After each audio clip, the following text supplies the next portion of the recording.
Lions at Bills, the game that just ended. The Bills, a week ago, played the highest scoring game in the NFL when they lost to the Los Angeles Rams 44-42.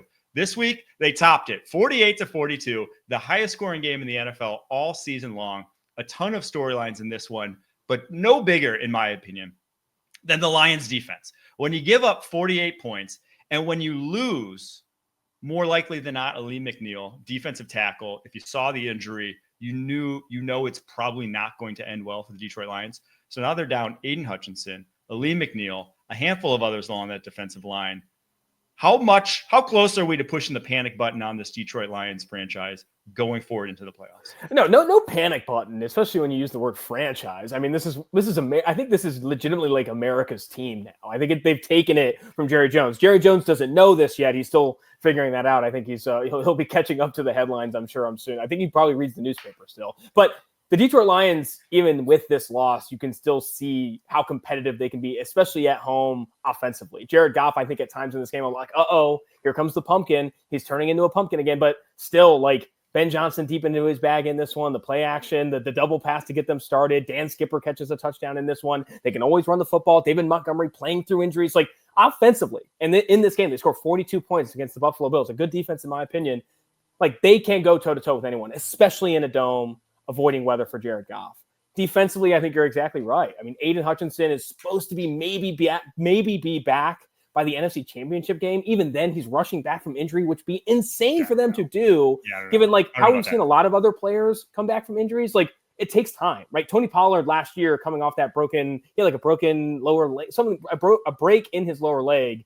Wasn't the same player. Now looks good in Tennessee. Nick Chubb still doesn't look like the same player. Christian McCaffrey didn't look like the same player. Let's not rush Aiden Hutchinson back. Then you factor in the Aleem McNeil injury. They still need Alex Anzalone back. The secondary, I think, even though they haven't battled as much injuries as the front seven, they feel young to me. A lot of young mistakes from Terrion Arnold, Amik Robertson, former Raider, a lot of young mistakes on his end as well.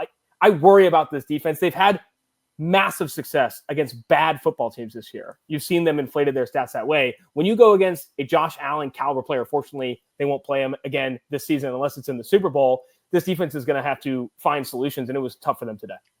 I do think, just from the Lions, I always talk about like the Lions ethos and like who they are. I think almost you don't want to go in as the one seed. Now, obviously, you do want to go in as the one seed, but I think they need a little adversity. You didn't want to go in winning like 15 straight games or whatever it would have been if they had just ran the season. I think it would have been 15. You don't want to go in and win 15 straight games and have that target on your back.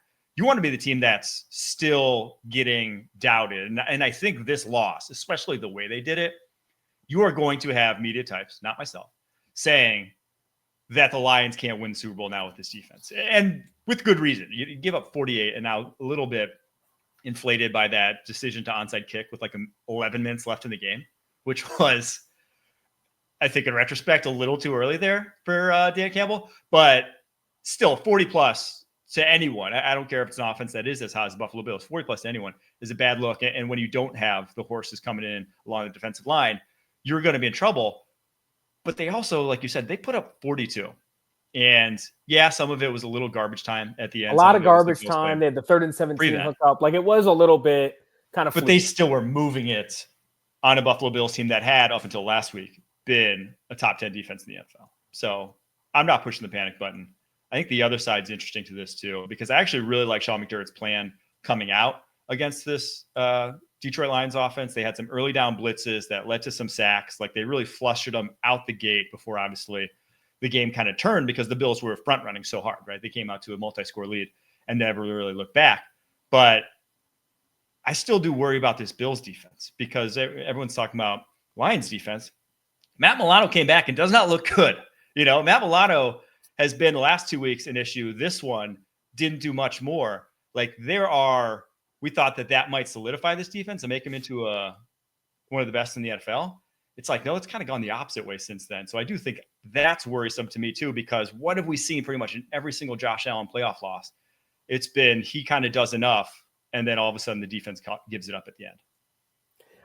For me, back-to-back games now with the Buffalo Bills have given up 40 plus. They lose against Los Angeles Rams, Matthew Stafford, Puka Nacua, Cooper Kupp. When those guys are healthy, Kyron Williams, like, this Rams offense, I think is like, I feel that I feel very similar about the Rams offense that I do Detroit. If they're in a dome, like, they can score with anybody. Like, defensively, Buffalo, if you're poking holes in Detroit, you have to be poking a lot of those same holes with the Buffalo Bills defense. I guess for me, what I've seen from Buffalo all year, you saw it with the Christian Benford forced fumble and then scoop by Matt Milano. Yes, he didn't have a great game. It's going to take some time for him to be back in form coming off back-to-back seasons where he's had like major leg injuries. It's going to take time for him to be back to normal. Like this still feels like to me, Sean McDermott showed up in the media for the wrong reasons, and I feel like his PR is not great, but he's an underrated coach for that reason. Like Christian Benford is playing like one of the best quarterbacks in the league. DeMar Hamlin has been a league average, if not better, safety this year. They've played through Matt Milano injuries. They've had other injuries at linebacker and along the defensive line, and still they've just allowed 40-plus points in back-to-back weeks, but I still feel like they have players that make impact plays. I like Buffalo's defense more in a playoff run than I do like Detroit's right now, just because I think, again, Aleem McNeil got hurt today. It doesn't look like with what we saw on video today that he's going to be coming back anytime soon. It is truly like unbelievable, this sheer amount of injuries that Detroit has had. And at some point, it's just like, I don't care how good a DC Aaron Glenn is. When you're playing Jonah Williams, a defensive tackle, not the offensive tackle, Jonah Williams, the defensive tackle, Jonah Williams, that most people probably hadn't heard of until a few weeks ago. It's like, you're just in trouble, man. You're just in trouble when you face a good offensive line like the Buffalo Bills, who can maybe take away your Zadarius Smith, the one guy who can create pressure now. And then if that's not working, it's like, then you have to blitz. And then it's like, good luck if that's when they blitz, they put their corners who love to grab in situations where they grab. And if they sometimes they get away with it, sometimes they get burnt. I know that they've made plays that secondary a lot this season. Kirby Joseph, I think, has up there top 3 in interceptions this year. Like they've made plays defensively. I still feel like with these injuries stacking up, I worry about it. What would you make? Because everyone, I don't know if you heard, but everyone was talking about this as like the dream Super Bowl matchup. Two teams that have never won it, underdogs. Like the Bills have been through a lot. Their fan base, Detroit obviously has been a laughingstock of the league for most of the years they've been alive. Like a lot of people are rooting for this Super Bowl, in my opinion. Yes. It's in New Orleans. What do you make the line? It can't be anything less than Bills -2.5, Bills -3, right? This is like your undecided voters Super Bowl, right? If you don't have a team that's in it right now, this is probably who you want to see. Like even as a Packers fan, if the Packers don't make it, I just like the Lions have been so bad for so long that you would want to see them. Now I don't want to see them win it, right? But I do want to see that if I want to see them make it, at least just because there were so many years in there, probably just in my lifetime, like a 15-year span post Barry Sanders up until very recently. Gosh, I guess that's like 20-year span where it was just it was a laughingstock, unfortunately. And the Bills had a run like that themselves. So yes, I do think this is a dream Super Bowl matchup. But at this point, just with the way those two teams looked, you'd have to lean Bills in that Super Bowl. You just have Bills -2.5, Bills -3 even, and I still might be betting Bills. You wouldn't catch me dead betting Goff in that game just because. Josh Allen. We haven't even talked about him. We barely talked about him with this game. Josh Allen is like locked up MVP for sure. Locked up MVP this year. Lamar had 5 touchdowns himself this week. The crazy thing is, no one watched Lamar that game. did what he did in the 4 p.m. window instead of the 1 p.m. window. Now, again, it was against the Giants. But like, Lamar is definitely getting some erasure just out of sight, he's already won mind. 2. He's already won 2. Yeah, I know. He went a very, very quiet 21 of 25 for 290 and 5 tugs. Like a good day for Lamar. You love to see it. But Josh Allen, I think going into this week on FanDuel was -450 to win MVP. I think he's already locked it up. He hasn't won one yet. He's playing the best football of his career. Very few turnovers this year. Has put the offense on his back multiple times. Like the Buffalo Bills are a legit contender. And I don't know if this is where we start talking about the Chiefs and the likelihood that they go the distance. But I do feel like the Bills are a legit scare in the AFC.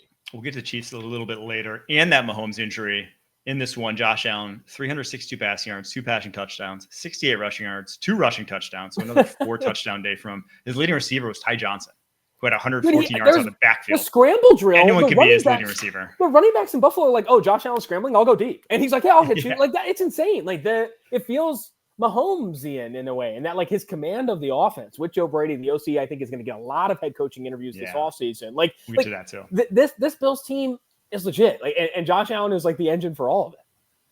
Joe Brady got even hat tip. The red zone running game, the first 3 rushing touchdowns they had, the Lions had no clue where the ball was. The Shakir one was sick. The Lions were, it was insane. Yeah, the Shakir, I guess that wasn't technically a rushing touchdown. That was technically a pass touchdown. But the 2 runs, they actually think they ran the same play. I think it was just QB power read. And one time he gave it off, one time he held it, and both times the Lions had no clue where the ball was. So wild one there, but Now the Bills to 11-3, still obviously 2 games back of the Chiefs for that 1 seed. Lions dropped to now 12-2.